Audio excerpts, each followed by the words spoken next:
Assalamualaikum warahmatullahi wabarakatuh. Alhamdulillah kita bisa ketemu setelah berlebaran. Kita masuk lagi kuliah. Saya atas nama pribadi dan keluarga mengucapkan minal aidin wal faizin, mohon maaf lahir dan batin. Taqabbalallahu minna wa minkum taqabbal ya karim. Hari ini saya akan menyampaikan satu tema, bagaimana kita sukses berpidato atau sukses berceramah. Ada 4 hal yang untuk membuat penceramah itu mencapai sukses berceramah atau sukses berpidato. Yang pertama adalah sukses membuka. Yang kedua adalah sukses memberi masalah. Dan yang ketiga adalah sukses memberi solusi. Dan yang keempat adalah sukses menutup ceramah atau pidato. Teman-teman sekalian, bagaimana sih sukses membuka pidato? Saya akan sampaikan beberapa tips dan Anda bisa mengambil salah satu dari tips ini. Yang pertama, kita bisa membuka langsung menyebutkan pokok persoalan ketika kita misalnya membuka pidato. Hari ini kita akan membahas satu pokok persoalan, yaitu itu. Atau yang kedua, kita bisa melukiskan latar belakang masalahnya dulu. Jadi kita bisa membuka pidato dengan melukiskan latar belakang masalah. Kemudian yang ketiga adalah menghubungkan dengan peristiwa mutakhir atau kejadian yang menjadi pusat perhatian saat itu. Ini juga bisa membantu kita untuk membuka pidato. Kemudian yang keempat, kita bisa menghubungkan dengan peristiwa yang sedang kita peringati atau yang sedang diperingati.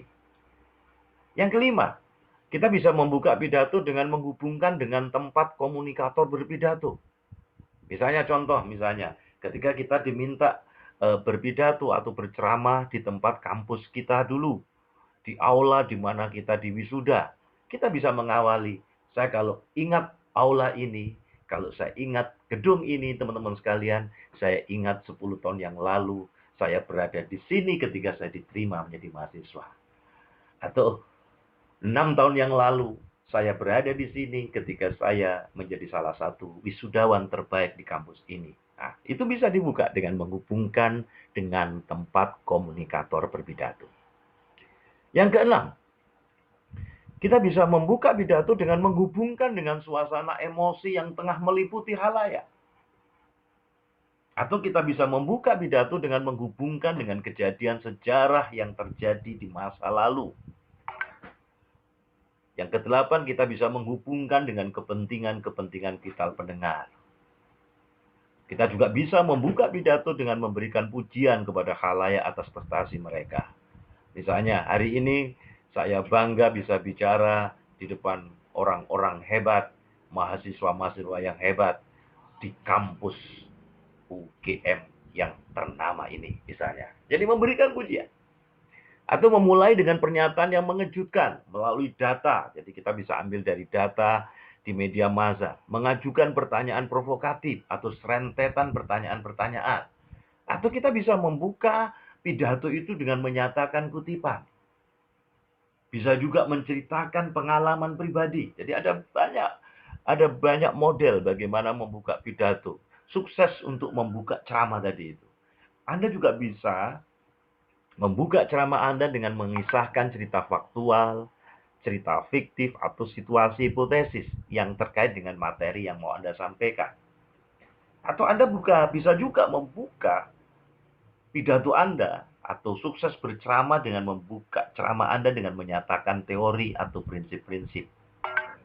Dan yang terakhir, Anda juga bisa membuka dengan membuat humor. Saya letakkan di akhir karena tidak semua orang bisa membuat humor pada pembukaan ceramahnya atau pidatonya. Karena humor itu adalah merupakan sesuatu yang lucu yang dapat membuat individu tertawa, merasa senang, dan humor itu bisa memberikan perspektif yang berbeda dari satu masalah sehingga dapat membuat situasi menjadi lebih ringan.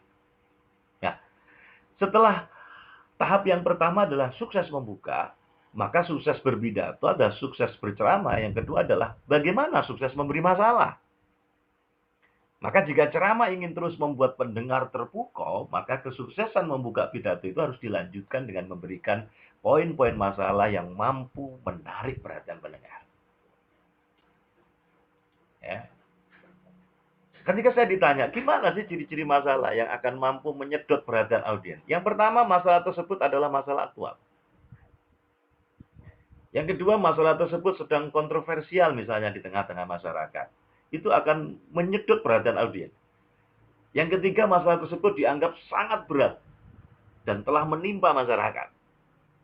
Kemudian yang keempat, masalah tersebut dianggap sangat sukar untuk diselesaikan dan masyarakat sudah sangat putus asa menghadapi masalah tersebut. Yang kelima. Yang keenam, masyarakat sudah lama merindukan solusi terhadap masalah tersebut. Kalau kita mampu menyodorkan masalah yang ini mampu menyedot perhatian audiens, itu membuat mereka semakin penasaran. Maka jika penceramah, jika narasumber telah sukses memberikan masalah, dan audiens itu sudah dalam keadaan mati penasaran dalam tanda petik, maka masuk pada pemberian solusi adalah ibarat tinggal memanen buahnya saja. Maka yang ketiga adalah bagaimana sukses memberi solusi. Jadi yang pertama tadi sukses membuka pidato, sukses memberikan masalah, dan yang ketiga adalah sukses memberikan solusi. Beberapa hal yang harus diperhatikan di dalam memberikan solusi. Yang pertama, solusi itu benar-benar nyambung dengan masalahnya. Yang kedua, solusi itu benar-benar memiliki hujah yang kuat, dalil yang kuat. Dan yang ketiga adalah solusi itu benar-benar rasional. Dan yang keempat, solusi itu benar-benar tuntas. Dan yang kelima, solusi itu benar-benar di luar prediksi audiens. Sehingga ini semakin menarik orang untuk memperhatikan ceramah Anda. Kemudian yang keenam, solusi itu benar-benar memberi harapan baru bagi audiens. Yang ketujuh, solusi itu mampu menghilangkan kontroversi sebelumnya. Dan yang kedelapan, solusi tidak menambah masalah baru yang lebih berat. Kalau kita sudah sukses membuka pidato tadi, kemudian sukses memberi masalah, dan kemudian sukses memberikan solusi, maka yang keempat, sukses berceramah atau pidato adalah sukses menutup pidato. Ada banyak model. Anda bisa menutup pidato dengan menyimpulkan atau mengemukakan ikhtisar pembicaraan. Atau yang kedua, Anda menyatakan kembali gagasan utama dengan kalimat dan kata yang berbeda. Kemudian yang ketiga, Anda bisa mendorong halayak untuk bertindak. Atau Anda bisa memilih mengakhiri pidato dengan klimaks. Atau Anda bisa mengatakan kutipan saja, ya, ditutup dengan kutipan saja, kitab suci, peribahasa atau ucapan ahli. Dan yang keenam, menceritakan contoh yang berupa ilustrasi dari tema pembicaraan. Boleh. Anda juga bisa menutup pidato dengan menerangkan maksud sebenarnya pribadi pembicara. Dan yang kedelapan, Anda bisa memuji juga, menghargai khalayak. Dan yang terakhir, Anda juga bisa menggunakan model membuat pernyataan yang humoris atau anekdot-anekdot yang lucu.